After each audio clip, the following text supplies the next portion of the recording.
Hai sahabat LBI, bertemu lagi kita di Kamar LBI, siniar yang kita membicarakan macam-macam hal ya. Bukan hanya tentang bahasa, kita juga bicara tentang budaya dan juga sesekali kita bicara tentang sejarah. Dari sejarah kita bisa belajar bagaimana kita bisa melangkah ke depan. Dan hari ini kita mau tahu sebenarnya ya, sehari-hari kita kalau misalnya mau tahu pikiran orang, informasi dari orang, kita biasa buka WhatsApp, kita bisa buka story, kita bisa baca pikiran orang bahkan dari story tersebut ya. Tapi kalau misalnya ini pesan-pesan dari nenek moyang kita, bagaimana mereka menyampaikan pesan? Yang kita tahu mereka menyimpan pesan-pesan tersebut, menyampaikan pesan-pesan tersebut lewat batu-batu tertulis. Bahkan juga ada yang dari lontar mungkin ya. Nah, hari ini kita coba mau menggali batu tersebut bersama guru besar tukang gali ya, tentang menggali pikiran nenek moyang kita tentang keemasan Nusantara. Nusantara dalam artian bukan ibu kota, tapi Nusantara kita masa lalu. Dan apakah Majapahit terutama benar-benar sebesar yang kita dengar ceritanya selama ini? Bersama ini saya mengundang ke Kamar LBI untuk ngobrol sama kita seorang guru besar yang telah puluhan tahun mengupas pikiran nenek moyang kita melalui batu dan prasasti. Beliau adalah Profesor Dr. Agus Aris Munandar, guru besar arkeologi di Fakultas Ilmu Pengetahuan Budaya Universitas Indonesia, spesialis arkeologi historis, betul? Arkeologi historis dengan kajian kebudayaan Hindu-Buddha. Hindu-Buddha terutama ya, dan epigrafi juga. Epigrafi dan sejarah kuno itu ikutan, karena bicara Hindu-Buddha pasti ke bawah tuh. Dan bicara Hindu-Buddha juga berarti membicarakan Majapahit juga dengan Majapahit, Sriwijaya, Sunda kuno sampai Bali kuno, dan juga satu, ikonografi. Ikonografi itu apa? Kajian tentang seni arca. Oh. Jadi seni arca tidak hanya Hindu-Buddha sebenarnya. Dari sejak prasejarah juga ada prasejarah, zaman Hindu-Buddha, bahkan sampai zaman seni arca kolonial, ya kita kan kenal seni arca Yunani, Romawi. Jadi kalau dari ikonografi bukan hanya epigrafi yang tulisan kalimat-kalimat, dari ikonografi pun kita juga bisa mempelajari mempelajari pikiran nenek moyang Indonesia di masa lalu. Nah, kita gali itu apa gitu ya. Nah, sebelum kita cerita tentang itu, bagaimana sih bisa Pak Agus atau Prof Agus nih enaknya kita di sini panggilnya? Boleh sekali panggil Pak ya? Pak Agus aja. Pak Agus aja biasanya kalau di FIB.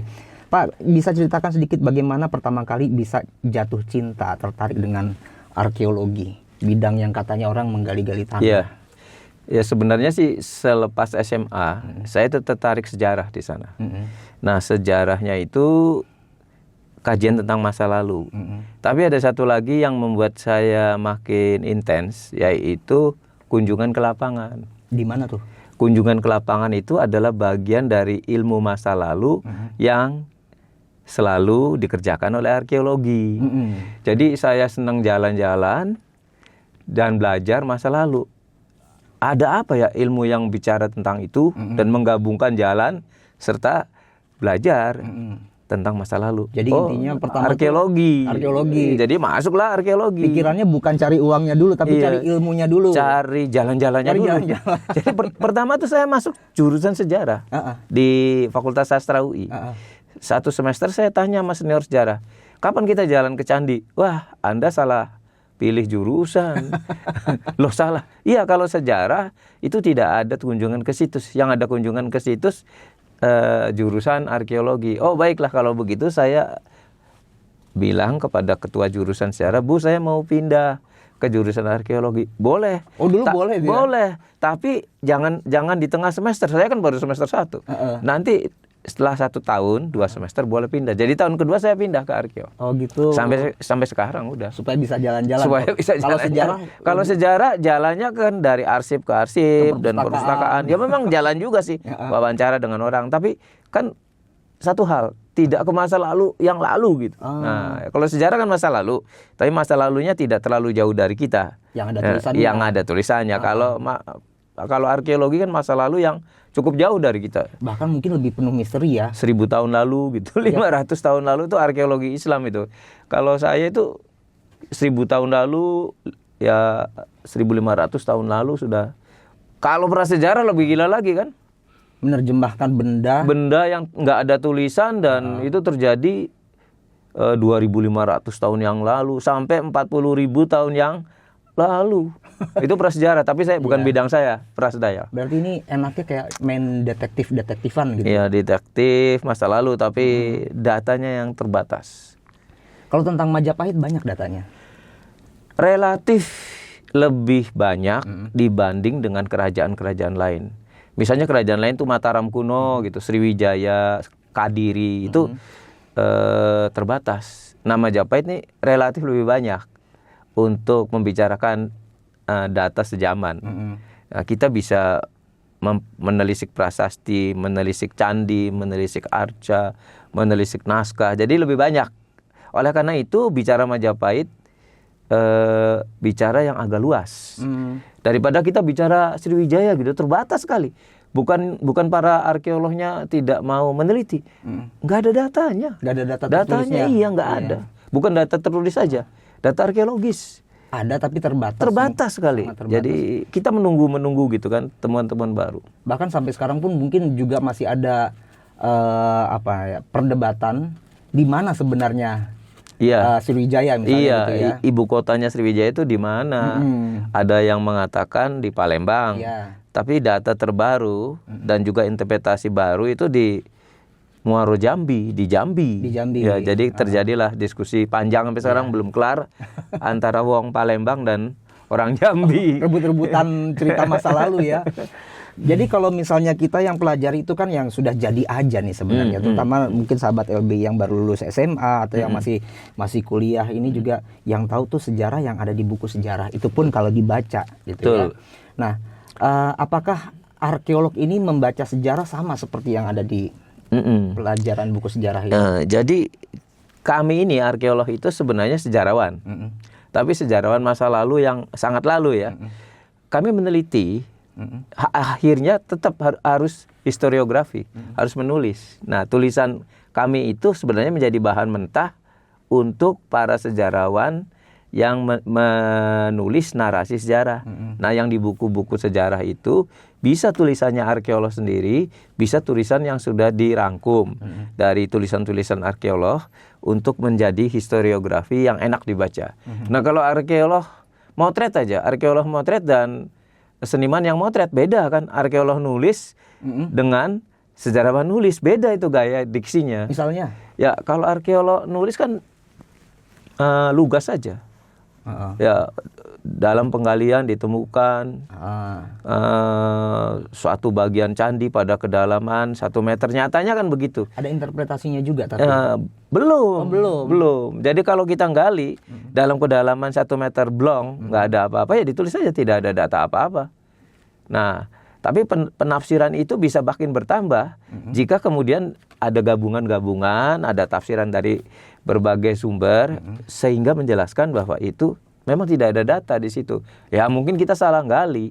Jadi tulisan arkeolog itu sebenarnya bisa tulisan yang matang, yang sudah ditambahi, dibubuhi interpretasi, bisa juga yang masih hasil laporan penggalian saja. Nah itu bisa dikerjakan, bisa dipakai oleh para penulis sejarah. Tadi Pak Agus cerita ada sumber data sejaman. Ini mungkin banyak sahabat LBI yang nggak paham tuh maksudnya sumber data sejaman tuh bagaimana sih? Jadi data sejaman itu data yang kronologinya sama, yang waktunya sama dengan periode yang sedang kita teliti. Tulisan kah maksudnya di situ? Bisa tulisan, bisa data arkeologis, bisa benda. Misalnya saya sedang meneliti kerajaan Singosari. Sumber data sejamannya apa? Sumber data sejamannya adalah prasasti zaman Singosari. Itu sumber tertulis. Ada nggak data arkeologisnya? Ada. Dicari candi zaman Singosari. Itu sejaman. Semuanya Singosari itu sejaman. Bisa nggak di luar zaman? Bisa. Jadi saya menulis Singosari, saya memakai kitab Pararaton.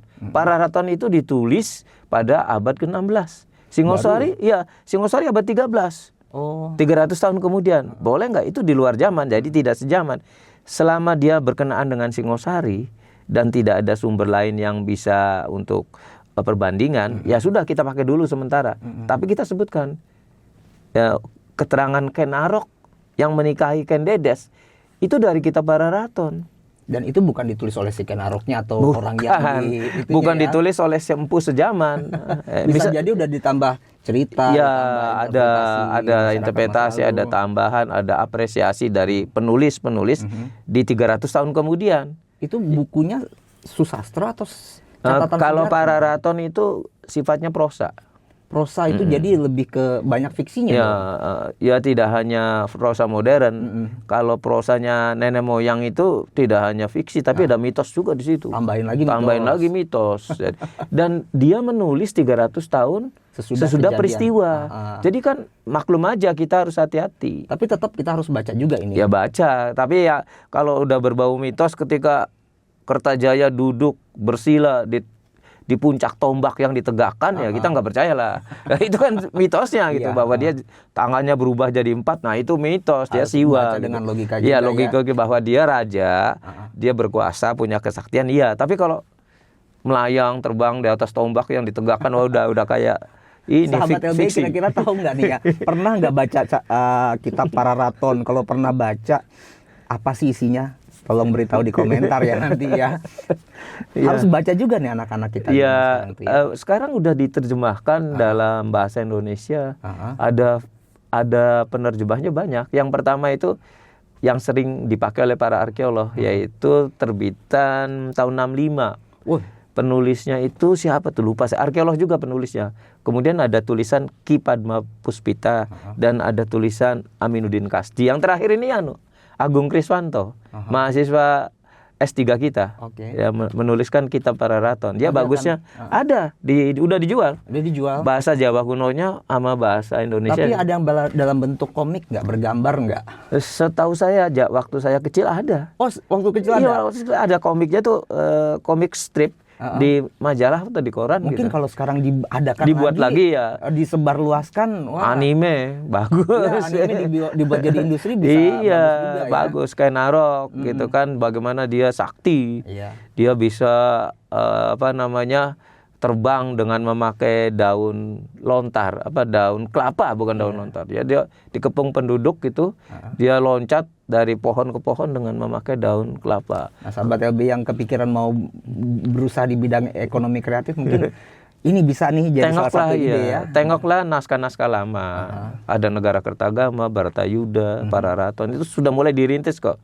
Dan itu yang nggak kalah serunya dengan para samurai dari anime Jepang. Tapi kalau dari cerita-cerita itu kan nanti akan lebih banyak masuk mitos, hal-hal yang ini gitu. Mitos itu adalah bumbu penyedap bagi kisah-kisah kreativitas. Ya kalau datar aja ya nggak enak lah kita baca Yu-Gi-Oh gitu. Kok ada kereta api jalan di laut gitu kan, ya nggak mungkin kan itu. Udah tambahan mitologi modern. Kalau mau belajar berarti kita harus memisahkan mana yang mitos, mana yang bukan, dan kita ini hiburan kan, untuk hiburan. Tapi kalau untuk ilmiah ya kita harus hati-hati. Mana yang tadi bersifat mitos, mana yang tidak, mana yang lugas gitu. Itu ada suatu teknik untuk menyisihkan interpolasi, menyisihkan tambahan-tambahan. Keluarlah naskah yang sebenarnya begitu. Dan kalau bicara tentang sejarah gitu ya, Majapahitnya yang sumbernya paling banyak gitu. Dan kalau selama ini kita dengar Majapahit itu besar sekali gitu. Bahkan kalau dibayangkan teknologi dulu belum bagus, komunikasi juga dulu belum bagus, kita kadang-kadang mikirnya apa ya mungkin gitu Majapahit bisa menyatukan pulau-pulau ini. Dan apa yang diceritakan kepada anak-anak Indonesia ini gitu ya, ini sebenarnya benar-benar sebuah kerajaan yang besar sesuai kenyataan penelitiannya Prof. Agus, atau gimana nih? Lebih-lebih ini kita tetap bersandar pada data. Jadi Majapahit itu intinya di Jawa Timur. Pada masa Majapahit berkembang, itu seluruh Jawa Timur emang wilayah Majapahit. Ya, tapi wilayah Jawa Barat itu ada kerajaan lain, namanya Kerajaan Sunda, yang juga merdeka. Jadi Pulau Jawa itu waktu itu dibagi dua, Jawa Tengah, Jawa Timur itu Majapahit, Jawa Barat kurang lebih sama lah dengan kawasan sekarang itu kerajaan Galuh dan Sunda. Dua-duanya hidup berdampingan. Mengapa Majapahit lalu megah? Karena banyak tinggalan arkeologisnya, candinya banyak. Candinya banyak. Dari sejak Candi Jabung sampai puluhan, 87-an, punden berundak di Gunung Penanggungan, belum Candi Tegowangi. Satu gunung. Candi iya di Gunung Penanggungan aja satu gunung lereng barat tuh candi semua tuh. 87 lebih lah. Sampai sekarang masih ditemukan lagi. Belum candi-candi yang di dataran ya. Ada di Nganjuk, ada di Blitar, ada di Kediri, ada di Sidoarjo dan seterusnya. Belum arcanya ditemukan, banyak arca yang sampai pada kita aja nih udah cukup banyak. Apalagi yang rusak-rusaknya mungkin, atau mungkin diselundupkan dijual di negeri orang gitu ya, itu banyak lagi kan. Ini yang di gunung dan di tanah, di laut ada nggak? Yang di laut itu temuan-temuan terakhir itu dari koin-koin Cina yang dipakai pada masa Majapahit. Tapi kalau arca jarang ditemukan. Jadi kalau Majapahit disebut sebagai negara atau kerajaan maritim. Nah, Majapahit itu sebenarnya agraris maritim. Campuran. Nah, ya tidak sepenuhnya agraris, tidak sepenuhnya maritim, tidak sepenuhnya. Nah, bagaimana Majapahit bisa disebut Dikjaya di laut ya? Ya karena ada sumber-sumber terutama negara Kertagama yang menyatakan bahwa Majapahit itu pada masa kejayaannya 1351 1389 itu masa pemerintahan raja terbesar Majapahit, Hayam Wuruk. Nah, itu setiap tahun utusan dari negeri-negeri di kepulauan Indonesia itu datang ke Istana Majapahit sebagai persembahan, membawa upeti. Itu artinya memang di bawah kekuasaan Majapahit atau? Nah, ini yang harus kita bedakan. Majapahit itu megah karena membangun kemegahannya sendiri. Negeri lain itu kagum pada kemegahan itu, tanpa diperangi, tanpa perlu konflik fisik, mereka datang menghormati kemegahan Majapahit. Kenapa? Kemegahan itu dibangun dengan megah oleh dirinya sendiri. Itu sebenarnya bisa ditiru Indonesia. Maksudnya membangun dengan megah itu membangun ya kayak kebudayaannya di inti kerajaan. Oh gitu. Inti kerajaannya di mana? Jawa Timur. Itu yang menarik orang-orang untuk datang, belajar, berniaga, bertukar-tukar. Iya. Karena di Majapahit itu menjadi pusat penulisan susastra. Tidak hanya sastra tapi susastra. Pusat pembuatan arca. Pusat teknologi terakota, pembuatan terakota. Belum pemahatan arca, belum pembuatan candi dan sebagainya. Lalu ada pembuatan perahu. Nah, Majapahit disebut agraris dan maritim. Maritimnya itu dia punya pelabuhan di Gresik, di Tuban, di Lasem. Itu pelabuhan-pelabuhan tempat armada Majapahit bersandar. Perahunya seperti apa? Nah, ini sayang. Perahu fisik itu kita belum memastikan dengan tepat ya. Karena tidak ada relief yang menggambarkan perahu Majapahit. Hanya satu relief yang menggambarkan perahu Majapahit itu di Candi Panataran. Selebihnya sampai sekarang belum ditemukan. Tapi pengakuan terhadap Majapahit itu diberikan pada kerajaan itu dari negeri-negeri luar. Jadi mereka datang itu bukan karena takut, karena selama ini kita bukan salah. Jadi Majapahit menyerang secara fisik itu cuma 3 kali. Satu menyerang Bali, itu dalam negara Kertagama, sumber otentik. Satu lagi menyerang Sumbawa, Dompo, Pak Dompo. Ya, Sumbawa itu ada di Berita Pararaton juga. Negara Kertagama juga ada.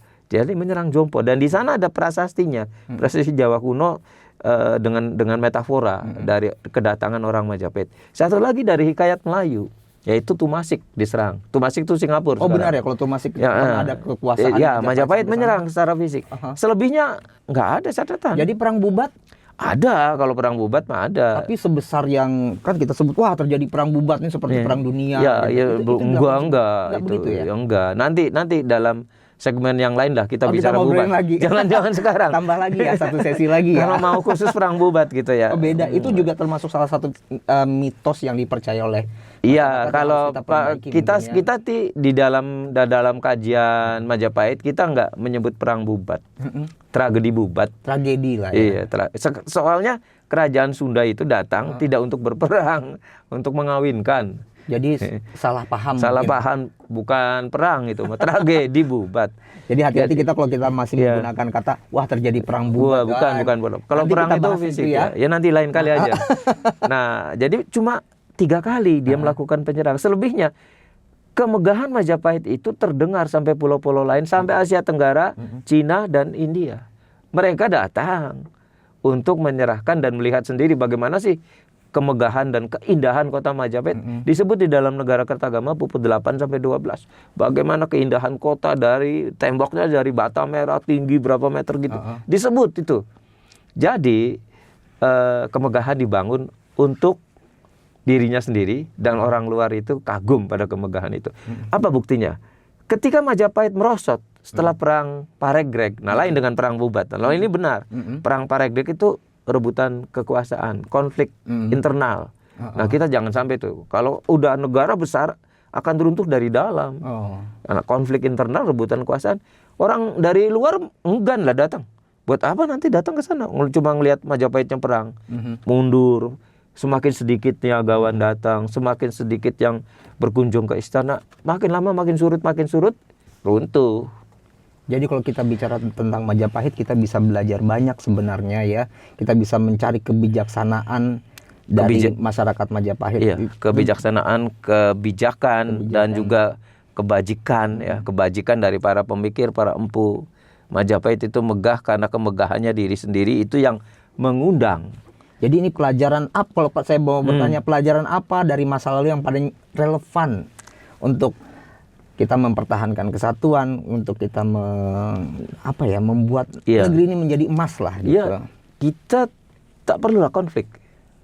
Kita bersama komponen bangsa dari berbagai macam golongan bersatu. Kalau dulu di bawah Panji-Panji Wilwatikta, di bawah Panji-Panji kebesaran Majapahit. Ya sekarang di bawah Panji-Panji nasional Republik Indonesia lah. Bersatulah. Susah. Negara besar yang bersatu tidak mungkin akan ambrol jika diserang dari luar. Sejarah menyatakan bahwa negara-negara besar ambrol itu karena konflik internal.